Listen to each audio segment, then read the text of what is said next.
Hello, and welcome to this latest edition of Living with and Beyond Cancer. My name's Steve Poynton from Steve Poynton Counsellor and Support. This is a podcast for people who have or have had cancer. As a twice diagnosed kidney cancer patient who has been in remission for 7.5 years, I recognise the trials and tribulations of what happens next once we have finished treatment or are in long-term maintenance treatment and try and return to our lives. Before we get into today's episode, if you want to know more about myself and why I'm doing this podcast, please go back to episode 1, released on World Cancer Day on the 4th of February 2026. Welcome to this latest episode where we'll be exploring the story of Amanda Burridge. But before we hear from Amanda, I'd just like to say a few words about a sponsor of the show, Corporate Wellbeing Solutions. If you're a business owner or managing a team, it's worth checking out Corporate Wellbeing Solutions. They specialize in occupational health, providing high-quality practical reports with a really fast turnaround, so you're not left waiting when you've got a live employee situation to deal with. They also offer an employee assistance program, giving your staff access to qualified counsellors along with mental health and well-being support whenever it's needed. If you want a straightforward, reliable support that actually helps you manage your people properly, have a look at the Corporate Wellbeing Solutions website or email them on occhealth@corporatewellbeingsolutions.com. So, today's episode, I'm going to say welcome to Amanda. Would you like to introduce yourself, who you are, what area of the country you're from, etc., etc.? Hello, thank you for having me on your podcast. I'm Amanda Burridge and I live in Cambridgeshire, which is just outside of Huntingdon. I've listened to lots of podcasts. If this was Podcasts Anonymous, I'd be confessing to listening to lots of content and especially around cancer. So, welcome. I believe before we get into your sort of cancer story, Amanda, you actually worked in the cancer field from 2015.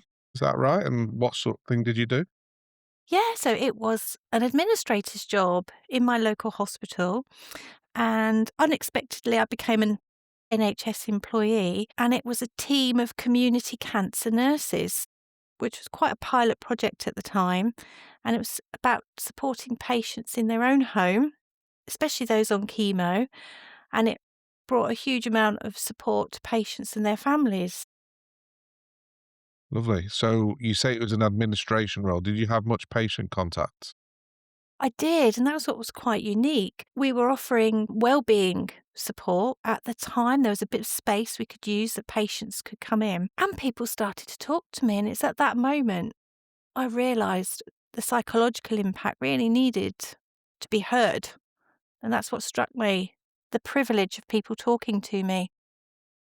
Yeah, it's a difficult time for people, isn't it? And I know we'll come on to your personal story shortly, but when you've had that cancer diagnosis, you need a space, don't you? Somewhere that's independent and somewhere that understands.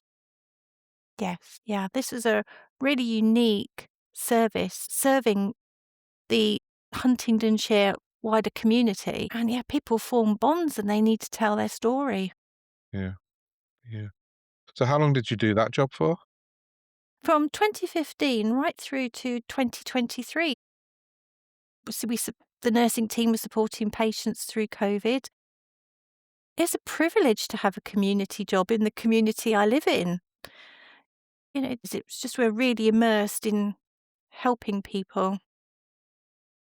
Well, that's a long time to be immersed in the cancer world, isn't it?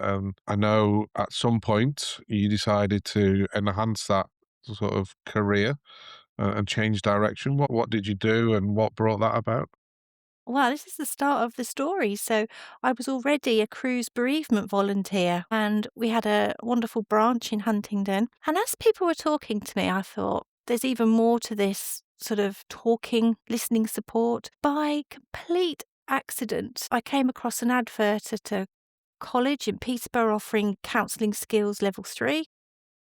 And I thought, well, I'm going to investigate this more. And that's where the sort of story started of parallel training to be a counsellor alongside the day job. So you did a level 3 introduction to counselling course. Yes, and then that led on to the diploma, which is 2 years counselling training to be recognised in this country as a qualified counsellor, all existing part-time alongside working.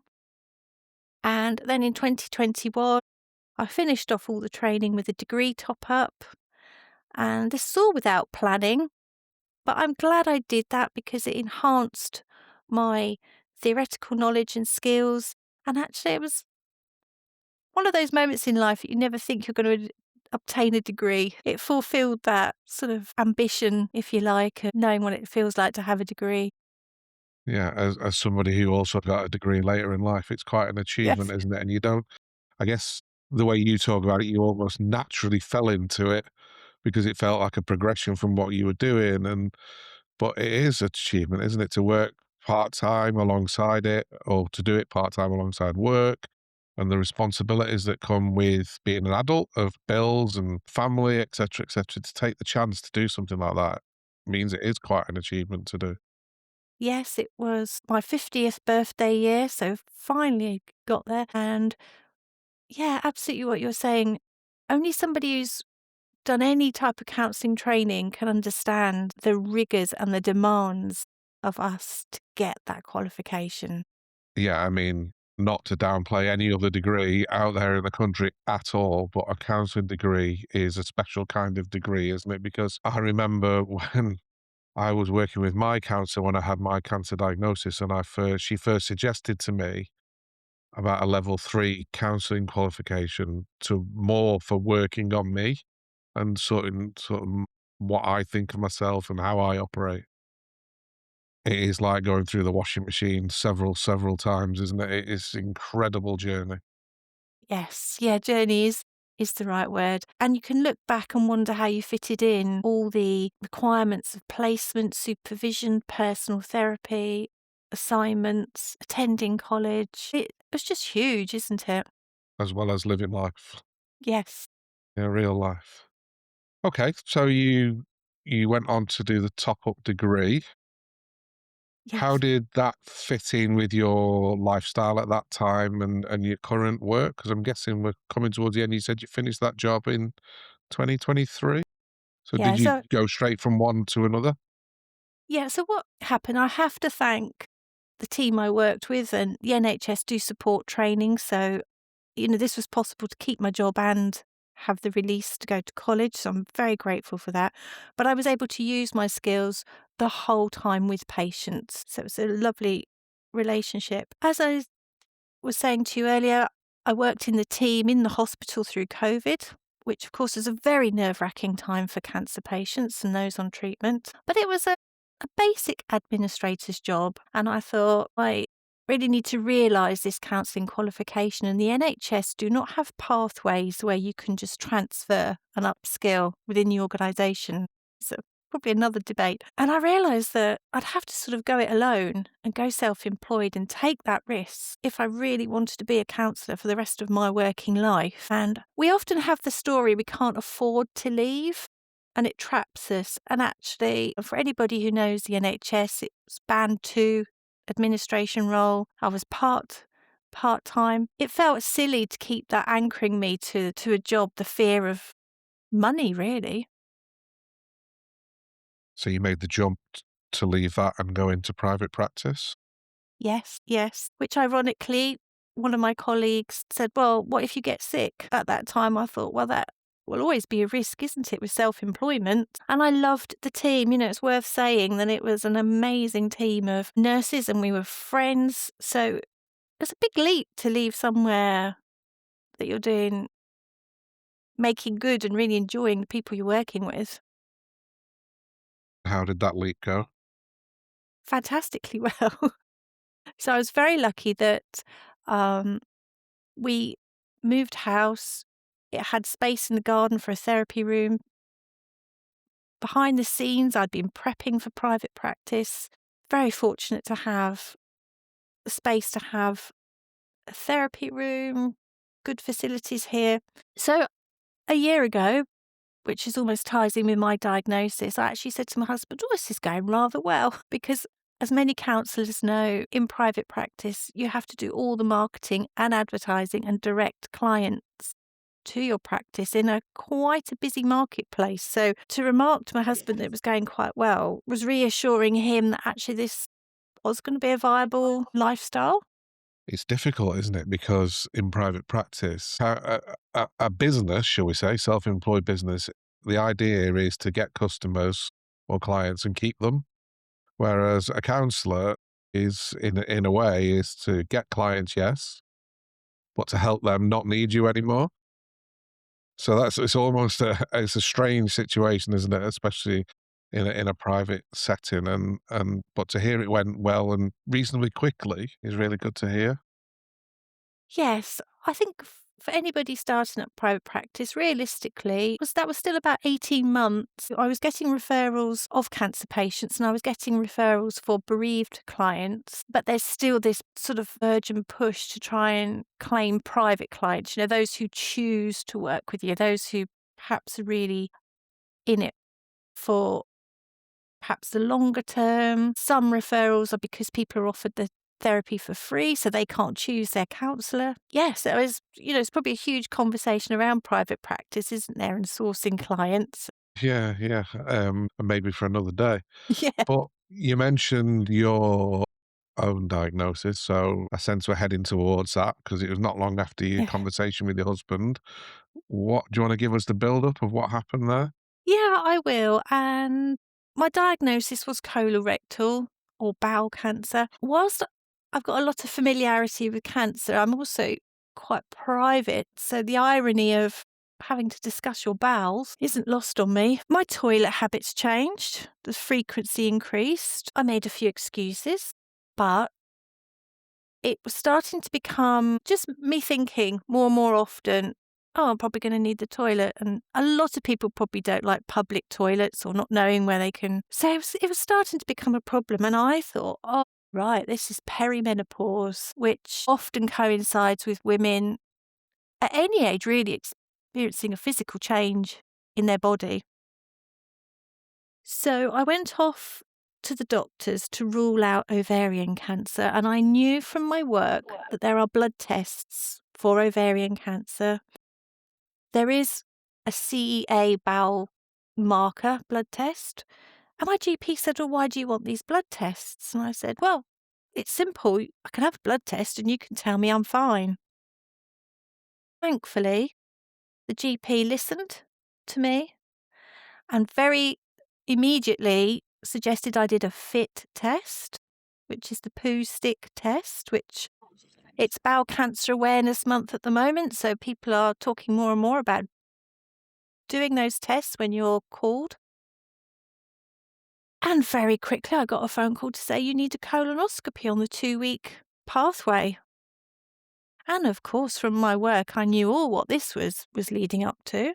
But I'm not a catastrophist, so I went along with, okay, lots of people have the dreaded colonoscopy, and I'll take myself along. You are right, isn't about bowel cancer and toilet habits. It's a difficult thing to discuss, isn't it, for most people? I mean, I'm sure as a podcast listener, you're well aware of Deborah James and her Yes. Bowel Babe story, and I think she deserves immense credit for the work she did to put bowel cancer in the spotlight. It's given me goosebumps, Steve, listening to her story and following it. What an amazing lady. And yeah, she did normalise talking about poo. My familial home, we grew up, we never even said we were going to the bathroom. I mean, that's how private it was. Almost, we do not talk about the fact that we're going to the toilet. So you got put on the 2-week pathway. Yes, yes. You had a sense you knew what might be coming. Again, I don't have any health anxiety, and so many people will tell you they've had a colonoscopy and it was all fine. And so my friends were saying, oh, good luck, Amanda. And on the same day, I had to just respond and tell them all it's bowel cancer. And just what surprises me now I'm suddenly the patient is I could see on the TV screen what they were looking at, gas and air. And I thought, oh, that doesn't look great. But the doctor who performs that test told me in that room that they had found cancer, which I'm sure your listeners know a colonoscopy involves going up your rear end and you're feeling a bit, gosh, what's just happened there? And then he's telling me that they found a cancer. Your dignity isn't even intact at that point. So I came out of that room going, I have just crossed this line of working with people, hearing their story and supporting them. I'm now the patient. I mean, wow. I mean, just that diagnosis process. And for anybody who's never had a colonoscopy, you are right. It's a camera up rather than down. But they'd lie you in such a way that you are looking at the screen because they're putting a camera and you can see exactly the things you never ever thought you would be looking at inside of your own body, isn't it? And to say you have bowel cancer before you're even dressed, that sounds quite a harsh thing to hear. Yeah, so this is where I think my medical experience, because I got moved to sort of the recovery area because you've had that gas in your system and you've had a few muscle relaxants. And the nurses were looking at me and they said, well, you need a blood test. And I now had the confidence to say, well, what's that blood for? And immediately I knew that they'd ordered a CT scan. And before I left the hospital, I saw the specialist colorectal nurse, and I used to liaise with those nurses in my job, so I knew then what they were going to sort of tell me, what was happening. So it was quite a whirlwind that day, to be honest. Yeah, it sounds it. I mean, I know this might sound a really silly question, but how did it feel to be told you had cancer? What was the first thought that went through your head? Wow, this is really interesting because when I've worked with cancer patients who tell me their experience, I would often sit there or reflect on what would I be like that moment a doctor, a medical professional says, "You have cancer." Quite often doctors help you form those words yourself, which is what the colonoscopy doctor did. We found something. I believe that's in some cases how doctors often offer that news is let the patient put two and two together. But I reacted how I thought I would react, Steve, because it had never happened to me and I wondered how people coped with that moment. And I did react how I thought. Nothing different arrived. I didn't run around in shock. I didn't cry. It was just okay, well, I've got a sense of what's ahead of me. Do you think your experience in the cancer field helped with that? Yes, I thought, why not me? But I've got a strong sort of family history of cancers. And I thought, well, yeah, of course it's me. And, not why not me, but just sort of, yeah, of course it's me. Okay, so what were your fears around that diagnosis? Obviously, you've gone self-employed, so I'm going to hazard a guess that that was a big part of it. Uh, Again, an assumption. We know assumption is the mother of all evil. Cancer usually means, am I going to die, etc., etc. What were your fears around there, Amanda? I think my perspective is so unique around not having fears. So, as a counsellor, I've explored my own thoughts of death, again, working with bereavement, being bereaved, listening to so many cancer experiences has helped me form my idea about health and longevity. My immediate reaction professionally was there's no way I can work. I could not hold a client, be present for them, as we say. I couldn't offer them making dates for appointments. I couldn't give them the guarantee that I would be there for them for as long as they wanted to do the work. So I immediately contacted my absolutely brilliant supervisor. What do I do? I don't think I can work.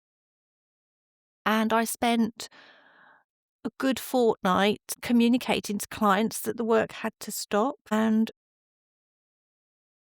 that is ultimately really upsetting. And there were some new people who'd started to work with me. Professionally, I'm very glad that a way of working I have is that each session has its beginning, middle, and end. So all I could hope was each client would be able to say, I got this far with Amanda, I know what we were working on, and they could take that forward with another counsellor. And I really hope that that did help the situation for clients. I haven't got a sense of they need me. I've just got a sense that hopefully they just could go forward and carry on the work Yeah. with another counsellor. So what happened to you next? You stopped your private practice. What happened to you? What treatment was offered and how did that go? Well, this is where it gets, again, a unique story. I went back to the hospital I'd worked at. I went back to the same department, colleagues I'd worked with. I mean, there was a little bit of, celebrity status. Oh my gosh, it's you. You don't often get hugs from the staff. How you doing? And it felt like the really bad role play, because as counsellors, we do a lot of role play, don't we? And I was thinking, I'm the wrong side of the desk. I've been the helper. Yeah. And I immediately saw a surgeon, which, thank goodness, the most amazing man, Mr. Mitchell, who I'd known all about his reputation as a surgeon. And he reassured me that it was operable. And his recommendation was radiotherapy first, which surprised me. Then you wait 12 weeks after radiotherapy. The evidence is that that works most successfully for controlling the tumour site and surgery. And then had an appointment with the oncologist, and I had a lot of pre-existing knowledge about chemo, and it was kind of left as, well, we'll see after your operation. But I knew that I'd got a lymph node involvement. So I put out of my mind the idea of chemo, and my pathway started with radiotherapy. And I waited a little while from diagnosis, so that didn't start till the beginning of May. So we'd already gone from diagnosis in March, radiotherapy in May, with the potential of surgery being in the middle of the summer. So you've got a bit of a pathway there of what's to come. How did you find radiotherapy? What were the struggles around that, if any? And what happened? Were you able to continue with everyday life while that was going on? Because from what I know of radiotherapy, it can be a lot more brutal than people expect it to be in terms of just the effort that goes to usually consecutive days for not very long, but the exhaustion and the fatigue can really kick in with radiotherapy. Yeah, you're right. Now, I had a short course of pelvic radiotherapy, so only 5 sessions. And I remember, so from where I live, we can access Peterborough Hospital and we can access Addenbrooke's Hospital in Cambridge. So radiotherapy took place at Addenbrooke's. And I couldn't believe I was on this journey that so many patients have told me about. And I couldn't believe I was in the department.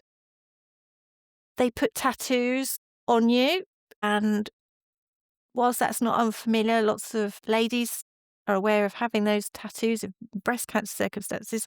It gets a little bit intimate having your pelvic tattoos.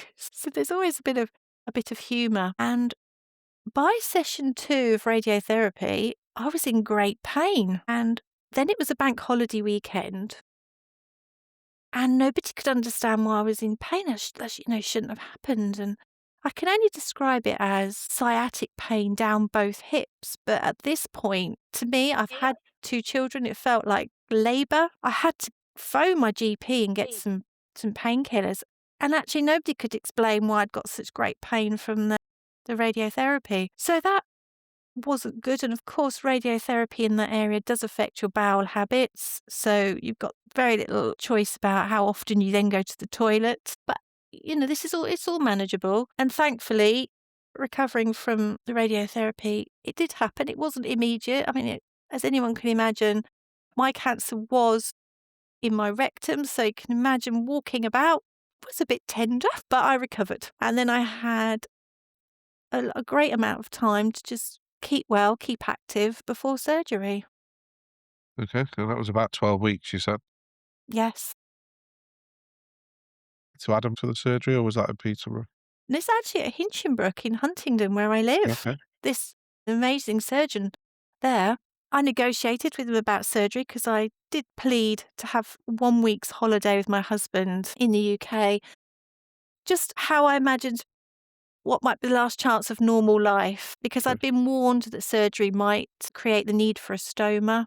So I was quite apprehensive about my first ever surgery. So I negotiated with him because he was away, I was away.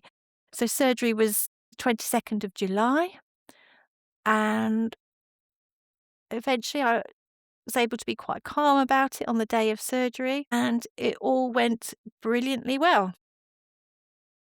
Good. So it was robotic surgery, which we're all familiar with keyhole surgery, but I believe one of the advancements in cancer surgery and colorectal surgery is the robotics, which I'm not fully knowledgeable, but I know that it enables a surgeon to work closer, more detailed. They can view better the site they're working at. It doesn't require a major abdominal wound, so I am so thankful for robotic keyhole surgery. Yeah, robotic surgery is something that's come a long way in the last few years. So I don't know whether you're aware, but November last year, I had to have a small bit of surgery because they found a lymph node and they've been monitoring it for a couple of years. And we just decided to take it out. It was benign, thankfully, but that was done by robotic surgery. Yeah, it was described to me as it can be so much more accurate, which in one way I guess is a little bit frightening, but it's reassuring as well to know that the advancement of surgical procedures as well as medicines is still going. Absolutely, cancer care, the research, the surgery. I mean, we're in an era of 1 in 2 of us will get cancer, but we're in an era of lots of successful treatment and management of cancer. Absolutely. So surgery went well. Yes, yes. Okay. What happened after that? What was recovery like?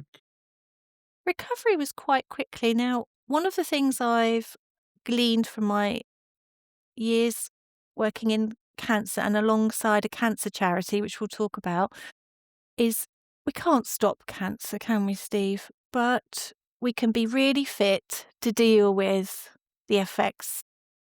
So I was a very fit person. I was 53 at diagnosis. Ironically, I was a plant based eater, all the indicators for avoiding bowel cancer. And I think our fitness level helps us recover from treatment. So I recovered really quickly from surgery. But 3 weeks later, I was invited to go and see the oncologist. And I thought, oh, here we go. And friends said, well, you're not sure it's going to be chemo. And I thought, well, he's not inviting me just to ask me how my surgery is. Yeah, so that all your what's taken in surgery goes off to a lab. So I think that's a couple of weeks for them to test for clear margins of what they've taken away and to confirm that there is lymph node involvement. That feel what was said about that? What was discussed from that point? Again, I think my oncologist had known I would be having chemo. I think I had put that to the back of my mind, and he suggested a start date, which was 6 weeks after surgery, which I thought, oh, really? Because I'd known all about the rigours of chemo, nobody was going to make me feel better about it. I know you can't experience chemo without physical effects, some hiccups along the way. Being under quite a lot of surveillance, it means lots of monitoring and blood tests. So my heart did sink because I knew exactly what was involved with chemo. Yeah. And how long did you have to go through chemo? How many sort of Well, again, sessions? yeah, I mean, cancer treatment is so unique to every single person. And I was very fortunate that research has suggested that 4 cycles would be mop up chemo. Okay, 4 sessions. That feels quite minor in the length and time that some people endure chemo. I had my first session and I thought, oh, this is not particularly good. I had my second cycle and I hadn't asked about dosage because I don't think non-medical people do, but I'd been given the full dose of oxaliplatin and capecitabine. And unfortunately, I had a really bad response. I was very poorly and I'd been declining. And there's a part of me that thinks, well, this is chemo. Of course, you're going to be poorly. And I'd gone in several times to see nurses in the cancer unit and describe how poorly I was. but they use blood tests as quite a strong marker of what's happening, and my bloods were fine. So I soldiered on until I could soldier on no more. And at this point, it was Peterborough Hospital have an actual oncology ward, which Hinchinbrook don't, and I found myself a patient there for 10 nights after a short stay in A&E. Unfortunately, it had done some damage to my gallbladder. I will have to follow that up later this month. I think at that point you've taken the drugs, there's not a lot they can do. By then my bloods were really poor. I'd lost lots of minerals. I was having to have those replaced and antibiotics. I have never in my life been so poorly when I came out of hospital, and I was very, very weak because understandably I'd not really been eating at all. And again, I think that's where fitness comes in, Steve, because I could barely walk, and I thought, well, gosh, if you're not fit or you're compromised before chemo, it really can take all your energy away from you. So I wasn't sure what the plan was for me, but actually the plan was for me to carry on with my further 2 cycles at a reduced dose. So I was very nervous about that, but I got through it, and I finished the last round of tablets on the 19th of December 2025. Okay, so not that long ago. What are we now? April 2026, so 4 months or so. How are you Yes. feeling in yourself? Yes, I surprised myself how quickly I've bounced back. Typically, I'd I'd kept out of every social thing. I did nothing in December to prevent any germs or flu, but typically in January I caught cold. I think there's an element for patients where you do panic a little bit, how poorly am I going to be? I always had really good energy levels, so I think I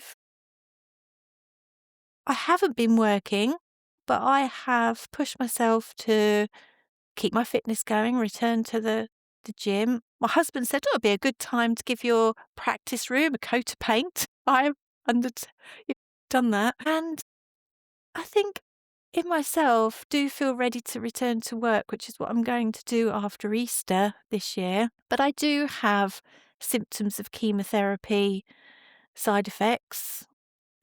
And again, as a woman at 53, I was not in menopause, but of course, radiotherapy and chemotherapy, no doubt now, a year later, that I would be classified as a postmenopausal lady. So, with the side effects of chemo, you're not sure what shows up as the process of menopause.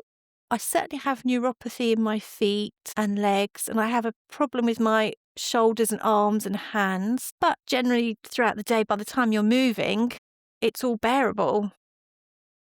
But, I'm just wondering sort of what happens. And it's given me another insight to females going through treatment, certainly under the age of 60. Okay, so exciting news, you're going back to work. Yes. Uh, how do you feel that will impact your work with clients? Do you think it will enhance it? Do you think you will I know we don't particularly talk about our own experiences in the counselling room, but do you feel it will give you a greater empathy of working with those clients?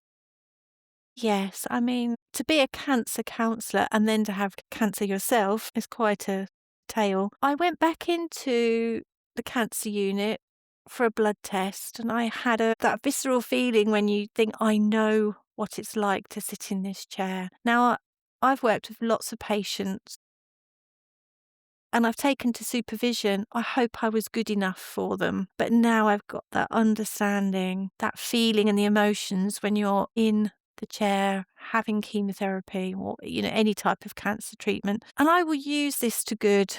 I mean, I do believe in self-disclosure because we do that in our marketing as counsellors. Why would I choose that counsellor? And to the point where I saw patients during their chemotherapy, and I realised it was hard for them, but now I realise that how difficult and how much energy it took to come and see me. And I respect that, but I'm now thinking that I'm going to revise seeing people on chemo because I really believe that self-care is the most important thing. Whilst a therapeutic conversation is probably quite nice, does it have its value in terms of supporting a patient at that time when they're at their most fatigued, most exhausted, most poorly? Yeah, I guess that's gonna be unique to the patient themselves, isn't it? And I hear that's your experience of how what a difficult struggle that is, and how we all react differently to the treatments that we have, isn't it? Nobody reacts to a dosage or a type of chemo the same as anybody else. It's a bit of a Russian roulette, isn't it? Yes, I'm sure there's individual cases where some people are not on curative chemo or they're on long-term chemo, and I think I would carefully work with a client now to find out, is this the right time? Not everybody's chronically poorly, as you say, because doses are different and medications are certainly different. But I was able to look after myself for those 4 months because I knew all about the power of self-care, permissions to rest, permissions to sleep, to say no, to eat and hydrate and exercise a little bit. And those are all really powerful things that you can do first to get through chemo. So going back over your cancer sort of year or so, what were the big struggles for you, and what were the help and support you had out there? Because I know you've mentioned you work alongside a cancer charity. I don't know if that played a part in helping you through, because I talk to a lot of people who, and I work for a cancer charity, who peer support is massive. What were the struggles and how did you overcome them? Do you know, Steve, in a strange way, I had a good year. I think everybody will remember that last year in the UK was exceptionally good weather. Yeah, So I was able, if in doubt, go for a walk, solves everything. I have an amazing group of friends who really showed up, which is quite moving when you're going through the dark stuff. My husband, who supported all this counselling journey, stepped up as working full time on a high pressured job and supporting me. I've got two grown up sons. And the cancer charity, yes, has community cancer nurses, which fortunately I didn't need much nursing, but was then accessing the charity as a patient, which again is another odd experience.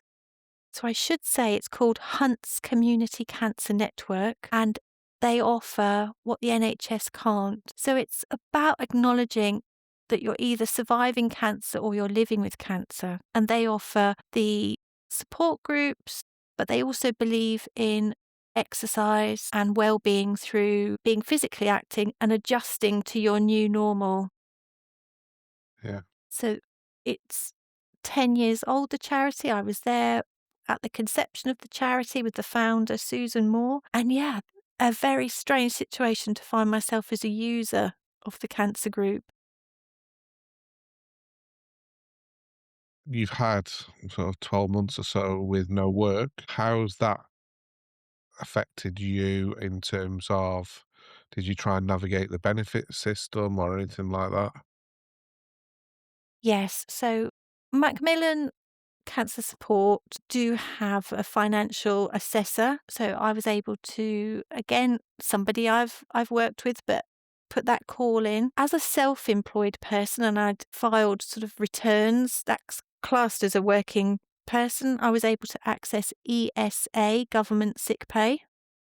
Yeah, So that has definitely helped because although my practice was growing, I was a small income earner. So I think everybody's situation's different depending on the size of their income before treatment. I was fortunate that I always had a sense of it could be me. So I'd had a small income protection policy, which I'd started when I was self employed, and it paid out and it covered some of my most urgent bills. And I look back and I think, well, I probably could have paid a bigger premium, but I was only paying £20 a month. But I'm very grateful that I did. For yeah. any sort of counsellors out there, self-employed people, I can prove that those income protections do work. Yeah, I can't deny that I had one myself that I'd started when I was 16 and completely forgot about, and it was only when I was faced with being sort of struggling for finances that I was going through my bank statement. I was like, "Oh, what's this?" and you ask the question, and you're like, "Ah, thankfully we had that." But yeah, Yes. I mean, it's good that you had that, obviously, and I'm glad it sort of came through for you. It is a difficult time financially, isn't it, when you're faced with Mhm. no work. It's interesting what you say about those policies. I don't know if you've heard of a charity called Mission Remission. I do some work with them occasionally, and one of their big missions is to mandate income protection. So, like we are mandated with pensions. If you're employed, you pay it into a national pension Mhm. pot. Mhm. But this one, it would be the same. So you can opt out if you want to, but almost Mhm. covering you in these sorts of eventualities. Yes. There are numerous types of life assurance policies out there and mortgage policies, and certainly for me, the small premium indicates the small return, but that has still been valuable to me. If we all had hindsight, I'd have probably paid bigger premiums and would have enjoyed a bigger payment, but I'm still grateful that it covered the bill that I needed it to cover. Okay. So we know as counsellors, we don't normally necessarily give advice to people. What would you say, though, as a patient to somebody who's diagnosed with cancer now? What should they look out for that somebody who hasn't been diagnosed might not realise? I'd like you to expand on that question a bit, actually, before I jump in. I guess it's different for you in a way because you were working in the industry, so you have heard a lot from people about things that they went through. So, was there one surprise for you that sort of happened? You went, "Oh, I wasn't expecting that." Do you know, I wouldn't be able to answer that because of my professional knowledge. I think I would reinforce what I said earlier about I've listened to very interesting qualified people talk about how do we get cancer. We can't stop it, but it is about being fit to cope with treatment. So I've proved that now. That's something you'd advise people to be. I guess the theme there is that you never know, do you? And like you say, why not me? Because I hear a lot, as I'm sure you do, why me? Well, the answer is clearly why not me, because it can literally happen to anybody at any time. I think one thing, which again, straying into counselling, not as a patient, but we hear the word mindfulness used a lot, and people might not know what that is, but it occurred to me in hospital what that means. Shall I explain what I mean? Yeah, yeah, go for it. So, into mindfulness terms, when we're moving through life, are we really present? And when I was in hospital, I was just really craving what we call the normal activities that I like. You know, a walk, going into nature, our favourite cup of tea, a normal conversation with a friend, perhaps going to a coffee shop. And that had been denied me. And I realised if I hadn't been present and mindful in those lovely moments or our favourite holiday or the things that give us great joy, they're what you need to call upon when you're not well. Just a thought of the most simplest basic things that give you joy. If you haven't been mindful, you can't call them up so easily because that's all you have. You have yourself, a bed, and you might not even be able to concentrate on a book or telly. And I think that's when you really need to do that little mental photograph album and call up moments that you've found yourself being really mindful. So, to wrap up, really, you're restarting your private practice next week. How can people get in Yes. touch with you? Yes, so I have a website. So would you like the details of the website? Yeah, yeah, fire It's away. www. It's humantohuman.co.uk. So it's human with the number 2, human, and you can email me at amanda@humantohuman.co.uk. What would you say is your counselling modality? How do you work? So it's humanistic. It is that integrative background, but pluralistically, as talked about these days, it's always tailoring it exactly to what the client needs. Great. Well, thank you so much for coming on today, Amanda. I really appreciate you being so open and so honest, especially as you said at the start, as somebody who doesn't naturally talk about some of the things we've spoken about today. And I really hope reopening goes well for you over the next few weeks and months. And I hope sort of the cancer stays at bay, and and you remain healthy. So thank you so much for joining me today. I'd really like to say thank you for having me. A huge thank you to all the medical team, family and friends, of course. And yes, the message is this month, if you're called for the bowel fit test in the post, please, please do it. Absolutely. So, if you want to know more about the services that I offer, such as counselling, public speaking, and training, then please visit my website on www.steeppointsandcounsellingandsuppport.co.uk. And if you, I'd like to hear from you, which is exactly how Amanda ended up on this podcast. She contacted me after listening to it. I'd like to hear what subjects you would like to hear about. Where have your struggles been? Do you want to follow Amanda and join us on the podcast? Because I'd love to hear your story. Please reach out by email, and my email address is info@stevepointsandcounsellingandsuppport.co.uk. I'll be back with another episode soon. Look after yourselves, and I look forward to speaking to you then.